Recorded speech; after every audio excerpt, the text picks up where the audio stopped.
Salam 49, Bapak Ibu dan Saudara seluruh GKJW. Kembali kita bertemu di dalam seri Bina Iman bulan April, di mana kita masuki bulan di mana di dalamnya ada sebuah peristiwa penting yang diperingati oleh seluruh bangsa Indonesia, yakni memperingati Ibu Kartini. Sehingga tema yang diangkat di dalam Bina Iman bulan ini adalah wanita GKJW dan perannya dalam menjadi berkat untuk keluarga dan gereja.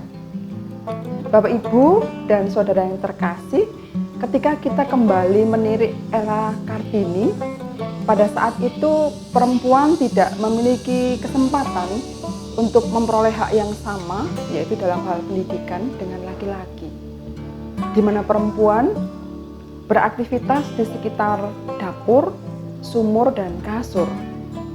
Pemandangan ini akhirnya melahirkan sebuah ungkapan swarga nunut neraka katut, itu bagi perempuan. Sungguh memprihatinkan, karena dengan ungkapan ini mau menggambarkan bahwa perempuan itu seolah-olah sama sekali tidak punya peran dalam kehidupan ini.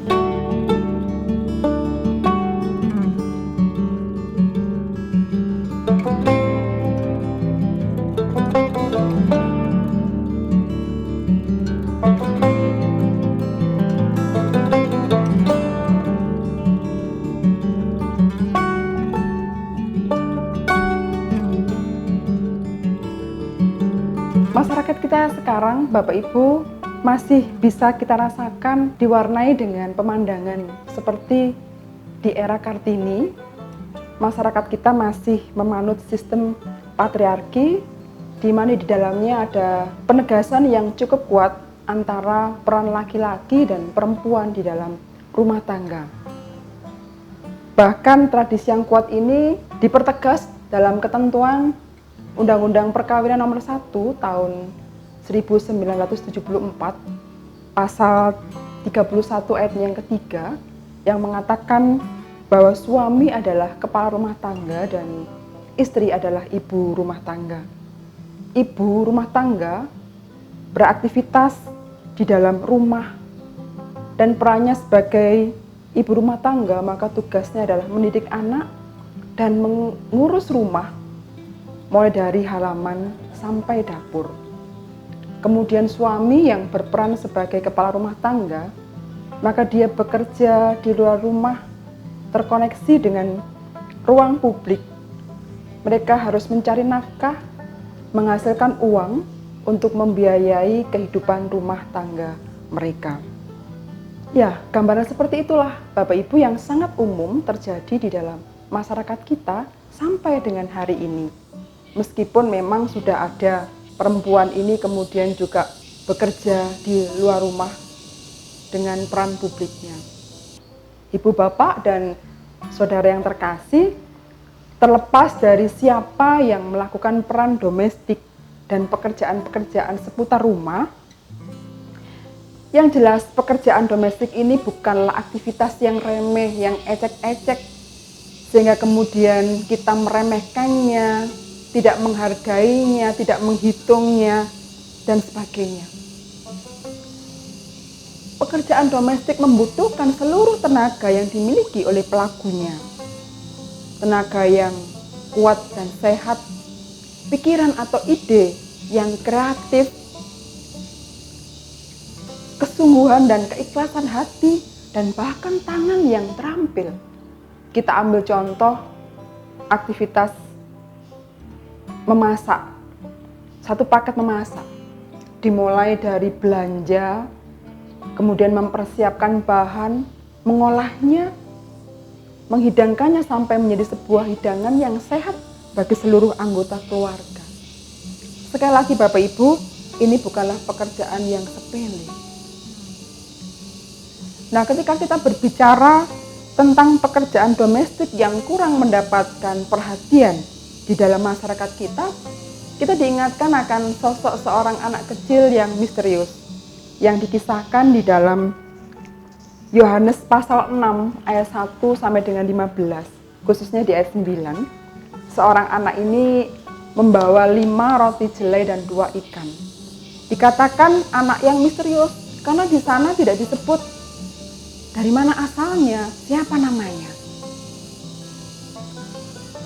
Teks itu mengisahkan bahwa berkat 5 roti jelai dan 2 ikan yang dibawa dan diberikan secara ikhlas oleh anak kecil ini, Bapak, Ibu, dan Saudara, akhirnya terjadilah sebuah mujizat yang luar biasa yang dinyatakan oleh Tuhan Yesus.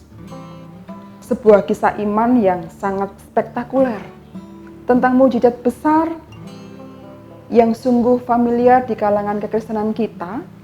Bagaimana dalam peristiwa itu Tuhan Yesus memberi makan 5.000 orang laki-laki dengan 5 roti jelai dan 2 ekor ikan yang dibawa oleh anak kecil itu. Ya, 5 roti jelai dan 2 ikan yang dibawa anak kecil ini diperkenan oleh Tuhan Yesus untuk menjadi jalan berkat bagi 5.000 orang. Nah, yang menarik Bapak, Ibu, dan Saudara, siapa di balik anak kecil ini? Tentu ada seorang ibu, seorang perempuan, seorang wanita, ibu rumah tangga yang mempersiapkan segalanya. Ya, Bapak, Ibu, dan Saudara terkasih, sungguh mengolah roti, mengolah makanan mentah, bahan mentah menjadi makanan sebuah perkara yang tidak mudah bagi perempuan saat itu. Mari kita bayangkan bahwa kehadiran ibu dari anak kecil ini sungguh bisa kita gambarkan seperti angin. Dia tidak nampak, tidak disebut, tetapi karyanya, tetapi hasilnya yang dia lakukan sungguh menjadi berkat bagi banyak orang. Dia tidak disebut, tetapi keberadaannya, kehadirannya, karyanya diperkenan oleh Allah untuk menjadi jalan berkat bagi banyak orang. Bapak, Ibu, dan Saudara terkasih, bagaimana dengan para wanita GKJW, di mana kita hidup berpelayanan bersama? Ya, mereka ada di sini, mereka tidak kemana-mana. Bahkan mulai benih GKJW, para wanita itu ada di sana. Mereka mengambil peran, mereka beraktivitas dalam kehidupan ber-GKJW. Ya, bukankah menurut Kamus Besar Bahasa Indonesia, berperan itu artinya adalah ikut ambil bagian dalam sebuah kegiatan, berpartisipasi, ikut serta secara aktif, melakukan sesuatu. Ya, perempuan GKJW melakukan sesuatu dalam hidup berpelayanan di GKJW. Mereka tidak diam saja, mereka tidak menganggur. Ketika kita berbicara tentang peran, Bapak, Ibu, dan Saudara, maka tidaklah kita senantiasa berpikir bahwa seseorang yang berperan itu harus punya jabatan, khususnya bagi perempuan, harus punya jabatan, punya gelar yang berderet, yang menghasilkan uang dalam hidupnya, melakukan perkara yang besar sehingga banyak orang yang berdecak kagum, atau menjadi pahlawan nasional seperti Ibu Kartini. Tidak. Bapak, Ibu, dan Saudara terkasih, menjadi ibu rumah tangga dengan pekerjaan domestiknya yang tidak pernah habis, bahkan 24 jam itu bisa kurang, itu membuka mata kita betapa para wanita GKJ sudah hadir dengan perannya yang luar biasa.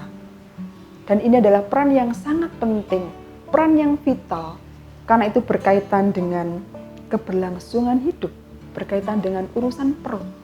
Tidak ada yang remeh yang sudah mereka lakukan.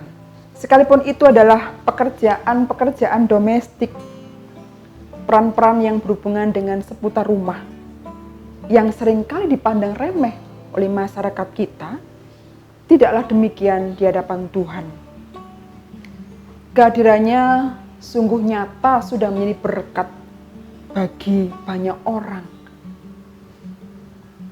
Keberadaan wanita dan pekerjaan-pekerjaan domestiknya diperkenan, dipakai oleh Tuhan untuk merawat kehidupan ini. Para perempuan wanita GKJW dipilih oleh Tuhan untuk membentuk sumber daya manusia GKJW, melahirkan, mendidik, merawat mereka menjadi sumber daya yang kuat dan tangguh secara jasmani dan rohani. Maka Berbahagialah, berbanggalah bagi wanita GKJW dengan peran-peran panjenengan itu, dengan peran-peran yang sudah kita lakukan selama ini. Tidak kalah penting pertanyaan berikutnya, bagaimana selanjutnya? Apakah semuanya sudah cukup? Apakah para wanita GKJW sudah cukup bangga selesai dengan peran-peran domestiknya? Tentu tidak, Bapak, Ibu, dan Saudara yang terkasih. Wanita GKJW harus terus kreatif dan lihai dalam memanfaatkan kesempatan, dalam menangkap peluang yang ada. Kita kembali ingat Ibu Kartini, di era zamannya, beliau memang punya kesempatan emas. Dan beliau mampu meraih peluang itu. Dia dengan ulet, dengan gigih memperjuangkan kesamaan haknya dalam hal pendidikan dengan laki-laki. Ya, kesempatannya yaitu karena beliau adalah putri bangsawan. Dan akhirnya karena keuletannya, beliau bisa menjadi berkat bagi dirinya sendiri dan bagi kaumnya. Dan itu juga menjadi berkat bagi kita sampai di hari ini. Ibu, bapak, dan saudara terkasih, kita menyadari bahwa wanita GKJW saat ini hidup di era digital. Kita memiliki peluang yang banyak sekali untuk memperoleh informasi-informasi.